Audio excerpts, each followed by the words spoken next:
One of the analogies we use, which is not original, a lot of our analogies are, but this one isn't, is the old unity candle at a wedding, whereby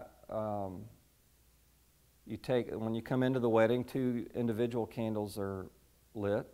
At the end of the wedding, they take those individual candles, they light a middle candle that represents this new unified love, and then they blow out the 2 individual candles.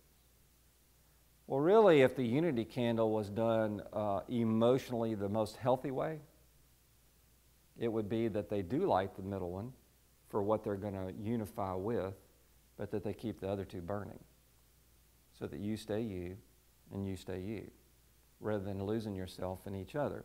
Show me a wife or a husband that's lost himself in the other, I'll show you an angry person. One of the main types of anger, there's 3 main types, you'll have to come to the Tuesday course to hear the other 2, is loss of identity.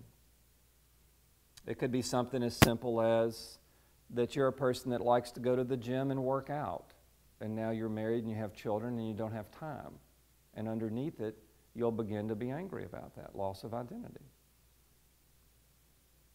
Or it could be that your personality in your family setting is not accepted because everybody in the family is like this and you're sort of a different bird.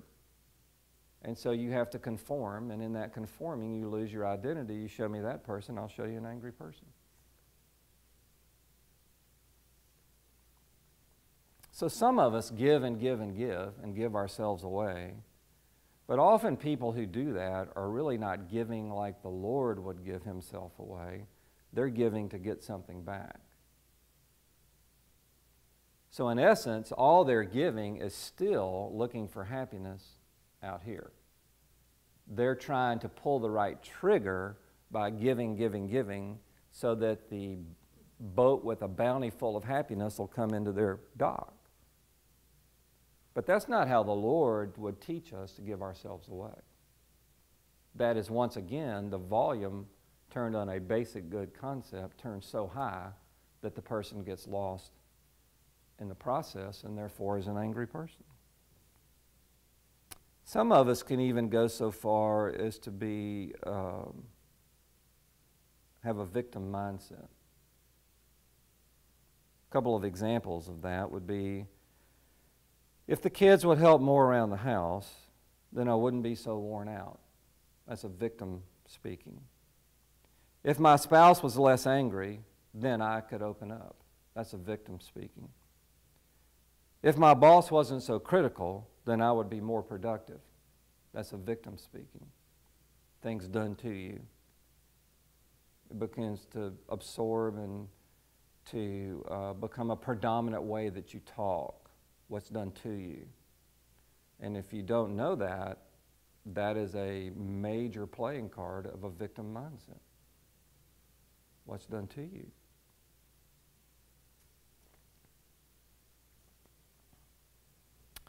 And of course, that's self-protective.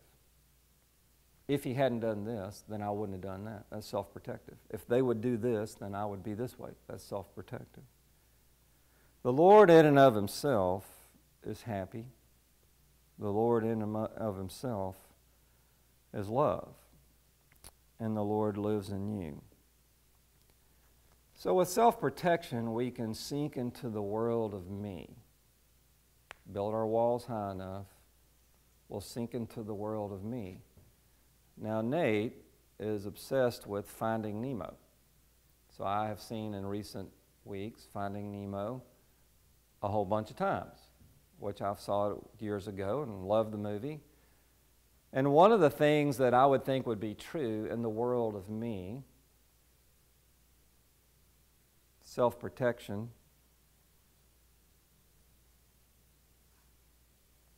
the world of me would be those little birds. Mine, mine, mine, mine, mine, mine, mine, mine. Because it becomes all about you. And if you read Rick Warren's book, the very first sentence in the book about God's purpose for your life, which is the best sentence in the book, is a short sentence, as you've heard me say before. It's not about you. Living on this earth is not about you. And if you can get that, then you got it. Living on this earth is about getting into God's kingdom and seeing what that king wants you to do. And you just do that. And then when we're done with that assignment, you say, okay, king, what's next? And that's life. Most of us will not live that life. We will acknowledge that life. We will think that we want that life, but we will only peek at that life. We will stay over here in the mine, world, the world of me, because it's something we can control.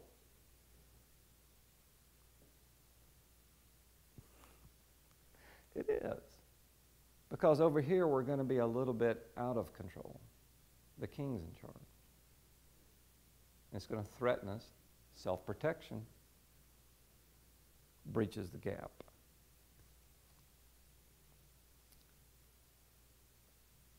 The Lord has called us to love others, to be other-centered, not in the give yourself away volume 2 highway.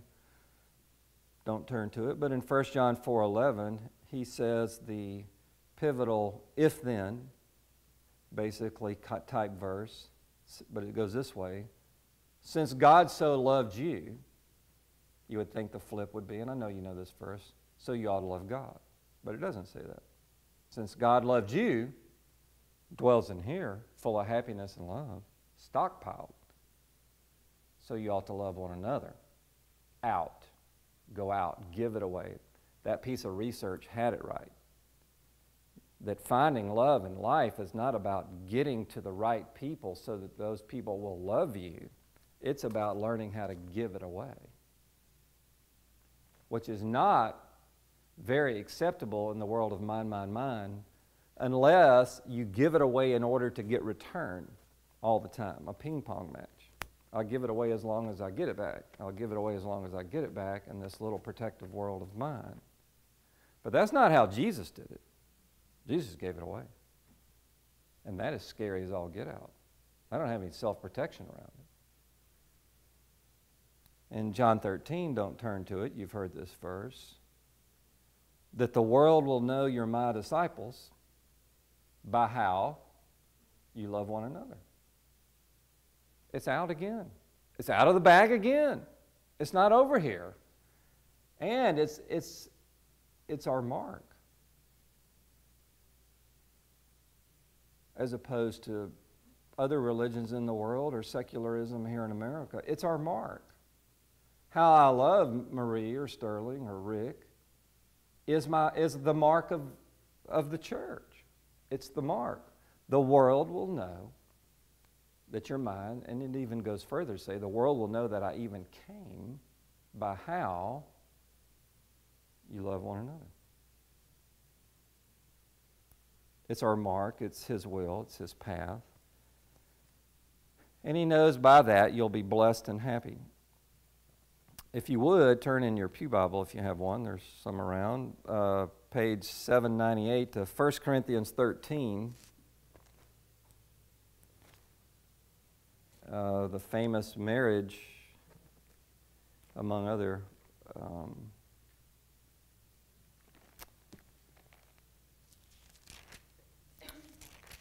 verse 4, I'll read for YouTube's sake, because I have the mic.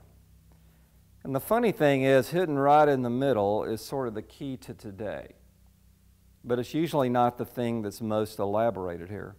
I hear love is patient, verse 4, and love is kind. I hear that quoted. It does not envy. You don't hear that as much. It does not boast. It is not proud. It is not rude. And this is the key for today. It is not self-seeking. I'll even go on to say it's not self-protective. And then it goes on to say it's not easily angered, keeps no record of wrongs, does not delight in evil, but rejoices with the truth. It always protects, always trusts, always hopes, always perseveres, and love never fails. When Jesus began His ministry, He was in His, I guess, third home, if you want to call Egypt a home. He was born in Bethlehem. He spent a couple of years in Egypt. That might be seen as a sabbatical. and then he was raised in Nazareth. And when he was about to kick off his ministry at Nazareth, he went into the synagogue. And many of you know this story. But he pulled out the scroll of Isaiah. He rolled it open to chapter 61. If you would turn there, Isaiah 61, which is page 520. And he read 3 verses.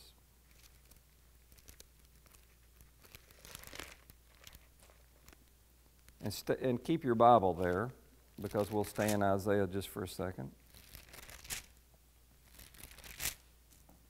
The Spirit of the sovereign Lord is on me. That means that he's anointed to do what the Lord would have him do. And then here we go. Because the Lord has anointed me to preach the good news to the poor, out, others. He has sent me to bind up the brokenhearted, out, others. To proclaim freedom to the captives, out, to others. To release from darkness for the prisoners, to proclaim of the year of the Lord's favor, and the day of vengeance of our God, to comfort all who mourn, to provide for those who grieve in Zion, to bestow upon them a crown of beauty, not your own, instead of ashes, the oil of gladness instead of mourning, a garment of praise instead of the spirit of despair. When I hear this verse quoted, it's often self-oriented. Lord, I need the oil of gladness instead of mourning. Lord, I need these things. But if Jesus got up to speak, he wasn't saying that he needed these things. He was saying he was going to do these things for other people. This verse is not about you. Like Rick Warren would say, this is about us following the Lord to go do this for other people. To provide this for other people. If you want to know happiness, if-then chapter in the Bible, let's look at 3 chapters earlier at chapter 58. Isaiah, and Isaiah's going to talk here for a second about true fasting. We're going to read quite a bit of this. So just hang in there with me, starting in verse 1, 58. Shout it out loud. Do not hold back. Raise your trumpet. Raise your voice like a trumpet. Declare to my people their rebellion, and to the house of Jacob their sins. For day after day they seek me out. They seem eager to know my ways, as if they were a nation that does right. So here we have a nation that is supposedly seeking God out. Put yourself in this place. And day after day you come and want to know what's going on with the Lord. As if they were a nation that does right, verse 2, and has not forsaken the commands of its gods. They ask me for just decisions. They seem eager for God to come near them. I know we Christians want that, for God to come near us. And then they say, while we have fasted, and you've not seen it, while we've humbled ourselves, and you have not noticed. They're showing the Lord how bad they want it for him to be near, that they would humble themselves and fast. Yet on the day of your fasting, you do as you please, key statement, and exploit your workers. Your fasting ends in quarreling and strife, and in striking each other with wicked fists. You cannot fast as you do today and expect your voice to be heard on high. And the key I would say to this passage, if you'll look up here just for a second, because we're going to keep reading in this passage, is they do what they want. Mine. I'm going to fast. I'm going to humble. I'm going to do a little bit of this. I'm going to peek my head out from the covers. Mine. Do not expect to hear God's voice. Don't expect it. He's not impressed. He's not fooled.